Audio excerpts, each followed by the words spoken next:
Hello, and we are going through Francis Bacon's, well, some readings in Francis Bacon's Novum Organum, and let's skip most of the backstory. Who's Francis Bacon? What's he talking about in here? Let's get to the third category of the idols of the mind, those patterns of thinking or habits of thinking and rules for thinking that make it hard for us to understand the world. The third category of the idols of the mind is the idols of the market. Bacon says, here the word intercourse means conversation or interaction. There are also idols formed by the reciprocal intercourse in society of man with man.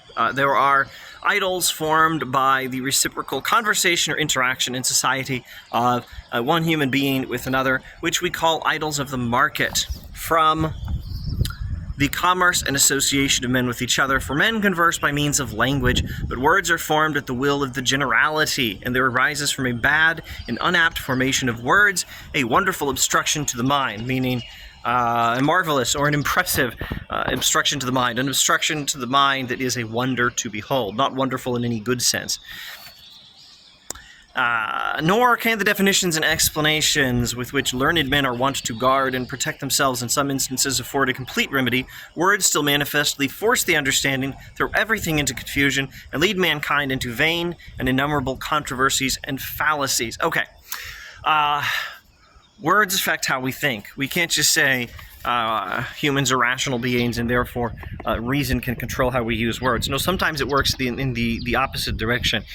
How we reason is affected by the words we are using. So if we're using words that are poorly defined, or words that we use without understanding what they mean, or words that just don't happen to correspond to anything real, it can obstruct our thinking and make it hard for us to understand the world. I might give one contemporary example that I think kind of works for Bacon's, that kind of makes maybe a good example of an idol of the market, and then I'll go directly to some of Bacon's examples. I think the word racism, as it's used these days, is rarely defined in any clear way. At any rate, I can't properly understand what the word racism means, if indeed it has any clear meaning at all. And I think that might be obscuring our understanding of the world when we use a word like that and don't know what it means. Let's go to Bacon's examples. Remember, this is one of the founding textbooks. Textbooks? Yeah, I think it was meant to be a textbook.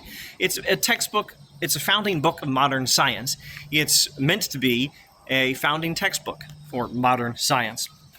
Let me jump ahead a couple of pages. Bacon says, giving some examples of idols of the market: fortune, the primum mobile, the planetary orbits, the element of fire, and the like fictions, which owe their birth to futile and false theories.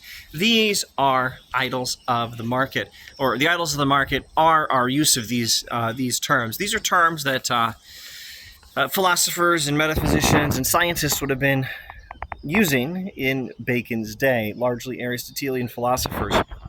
And Bacon says they're not really describing any actual things we've ever experienced. Using these words that correspond to no reality we've ever encountered, they can lead us astray. We're used to using these words, and so we think that they must correspond to some actual thing, but these words have not been coined to refer to anything we've actually ever experienced, and so we end up thinking in terms of a myth, and that thinking in terms of a myth obscures our understanding of the real world, or something like that, more or less. I had initially thought maybe we would do one video per category of the idols of the mind, and now I'm thinking I'll probably keep going with one video per Bacon's introductory paragraphs on the idols of the mind, and then we may need one more video for his more detailed description of the idols. In any case, thanks for watching.